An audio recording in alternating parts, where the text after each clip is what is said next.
Merci beaucoup. Excellence, Monsieur le Président de la République. Merci à tous les jeunes ici présents. Je vais demander l'indulgence, s'il vous plaît.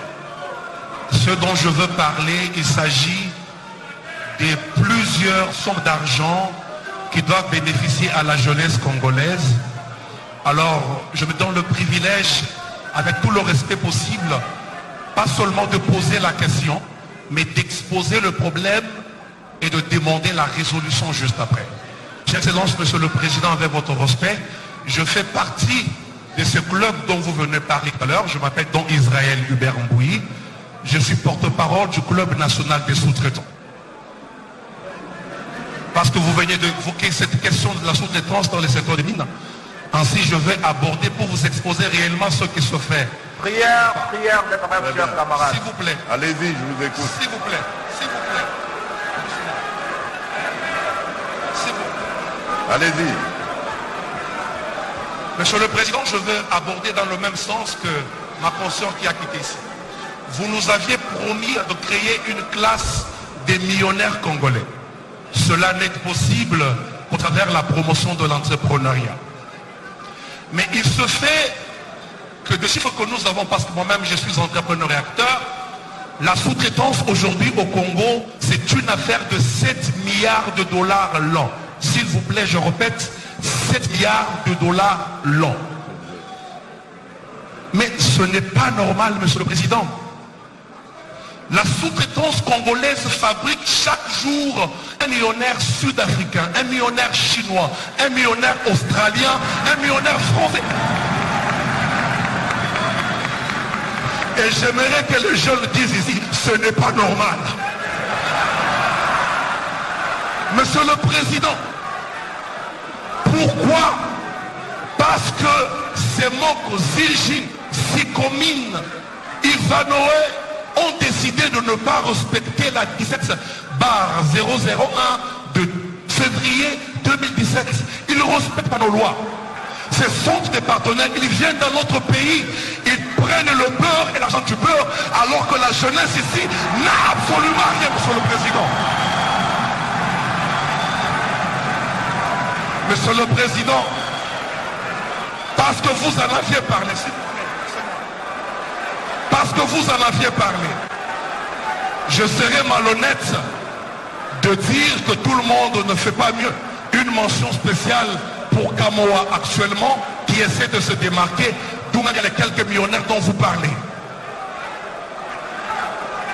S'il vous plaît, Monsieur le Président, comment est-ce possible quand vous dites, en votre statut de président de ce pays, vous preniez une décision, une résolution, et que vos ministres sectoriels et que vos directeurs ne respectent pas ce pays? Comment est-ce possible?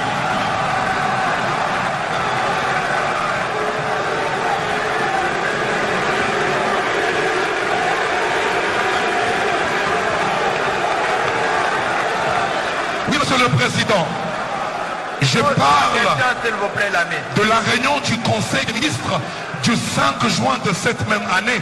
Ce n'est pas le ministre Mouyaya qui est présent qui me dirait le contraire. Vous avez pris une résolution au besoin de fermer les entreprises réfractaires. Mais vos directeurs et votre ministre Eustache n'ont pas respecté cela. Pourquoi? Soyez prêts, chers camarades, et posez la question, s'il vous plaît.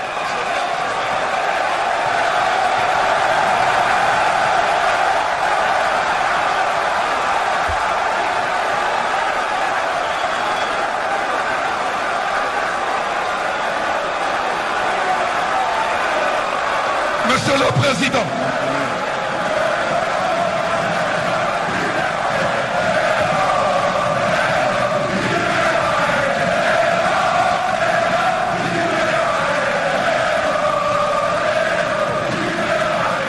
Monsieur le Président, il est saugrenu, ubuesque, d'une étrangeté rocambolesque que vous nommiez un étranger à une direction comme la respect. Quand je parle étranger, je ne parle pas d'un nom congolais. Je parle d'une personne qui n'a rien à voir avec la sous-traitance. n'a jamais été entrepreneur, qui n'a jamais été dans un forum traitant de la question de la sous-traitance. Je parle de l'actuel directeur de l'ARSP. Monsieur le Président, dans cette salle-là, il y a des jeunes pétris de talent. Dans cette salle, il y a des jeunes capables. Dans cette salle, il y a des entrepreneurs qui peuvent faire ces fonctions. Vous ne pouvez pas vouloir une chose et son contraire. Pourquoi? L'ARSP depuis sa genèse a été corrompu. L'ARSP nous complique. On n'arrive pas à avancer. Je vous ai écrit plus de 3 fois, Monsieur le Président. Dans plusieurs mémorandums, je vous ai exposé le problème. Et ma question aujourd'hui, la seule d'ailleurs, je vous la pose en vous regardant avec tout respect droit dans les yeux, Monsieur le Président. Vous nous avez promis il y a bientôt 4 ans de bien vouloir créer une classe de millionnaires congolais. Moi personnellement, je l'ai cru. Je travaille, je me bats pour le faire. Mais comment cela sera possible aussi longtemps que vos ministres sont corrompus, ceux qui œuvrent autour de cette question? Comment cela est possible, Monsieur le Président? Comment cela est possible? Parce qu'on n'arrive pas à avancer, on n'arrive pas à réussir à cause de vos directeurs. Et là, vous venez de nous amener un stagiaire à la tête de l'ARSP. Merci beaucoup. Comment cela sera possible? Et moi, je pense ceci, Monsieur le Président. Merci beaucoup, cher Moi, je camarade. pense ceci. Je finis par là, Monsieur William. Je pense ceci, Monsieur le Président. Personnellement, en ce qui me concerne, je peux me bomber le torse et vous dire clairement, en présence de tous ces témoins, que je peux être capable, moi, de vous fabriquer un millionnaire chaque semaine. Parce que je connais les rouages, je connais ce qui se passe dans l'ARSP, je connais tout ce qui se passe. Mais seulement, ne nous amenez plus des stagiaires, parce qu'ils se feront corrompre facilement. Des jeunes présents ici, ils peuvent travailler et nous pouvons exceller, nous pouvons Merci réussir. beaucoup, merci.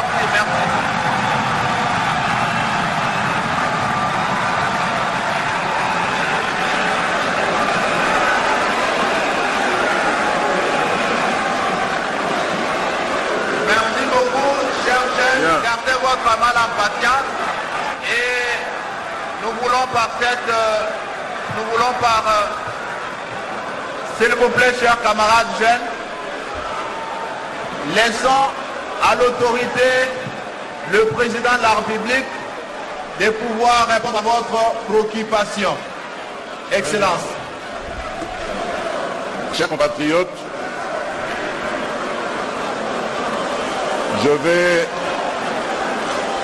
je vais commencer d'abord par vous paraphraser en disant, comme vous l'avez dit, non, ce n'est pas normal. Vous avez amplement raison. Mais vous oubliez une chose, c'est que les habitudes et les pratiques ont la dent dure. On a eu dans ce pays l'habitude et la pratique de dresser le tapis rouge. Ce n'est pas mauvais de dresser le tapis rouge à des investisseurs étrangers, mais au-delà même de ce tapis rouge que l'on dresse vis-à-vis de ces investisseurs étrangers, on leur accorde énormément de privilèges et des privilèges qui préjudicient même nos propres compatriotes. C'est la situation que j'ai trouvée en arrivant à la tête de ce pays.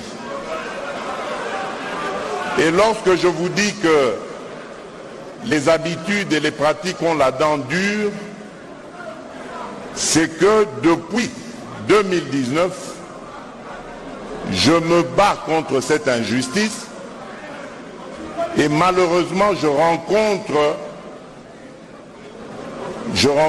des embûches dans nos propres rangs, c'est-à-dire au sein de nos propres compatriotes. Vous avez parlé, s'il vous plaît, parlez des ministres.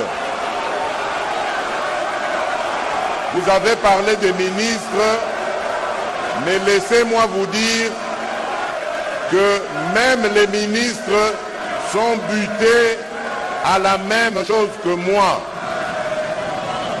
Je ne suis pas d'accord avec vous, chers jeunes, lorsque d'emblée et sans preuve, vous les traitez de corrompus.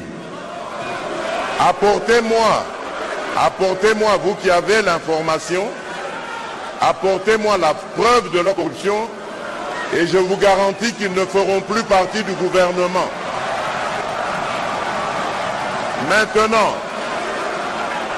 Maintenant, ce que je peux vous dire, c'est que les choses vont changer et sont en train de changer. Il y a peu, j'ai reçu d'ailleurs le collectif des sous-traitants congolais. Il y a quelques jours, je les ai reçus. Nous avons eu un entretien de plus de 2 heures, au cours duquel nous avons passé au peigne fin toute cette problématique, toutes ces difficultés auxquelles la sous-traitance fait face. Et donc, calmez-vous.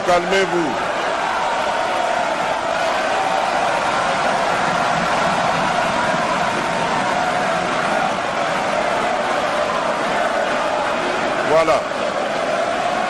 Alors,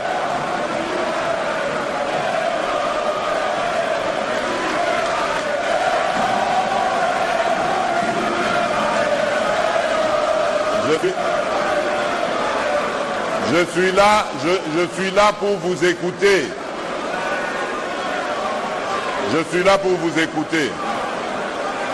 Donc, Bogobe Bissate, Bogoloba.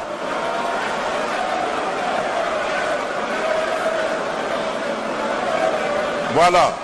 Donc, j'étais en train de dire que j'ai reçu le collectif des sous-traitants il y a quelques jours et nous avons décidé de prendre en main ensemble cette problématique. Parce qu'attention, vous aussi, vous n'êtes pas des saints. Et c'est pour ça que je m'étais réjoui d'apprendre que maintenant vous évoluez en collectif. Parce qu'en réalité, l'union fait la force. C'est ensemble que vous allez porter vos revendications et les faire aboutir.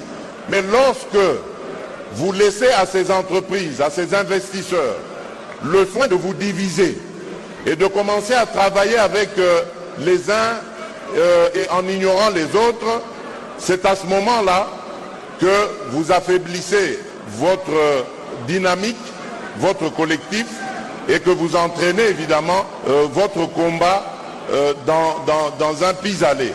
Et ce que je voudrais vous dire ici, c'est que je suis le premier de vos alliés. Nous allons ensemble travailler à équilibrer cela. J'ai entendu tout ce qui se fait d'injuste et d'inacceptable dans ce secteur, et croyez-moi, nous allons changer les choses.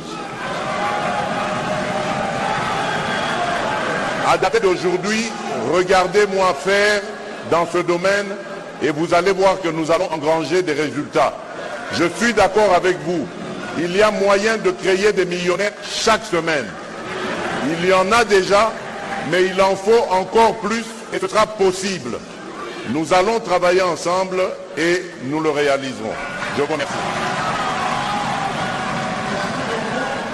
Antoine Tshisekedi Tshilombo sera décoré ce jour par l'Union panafricaine de la jeunesse au titre de champion de la jeunesse africaine. Ainsi, nous invitons M. Diala Momoni, président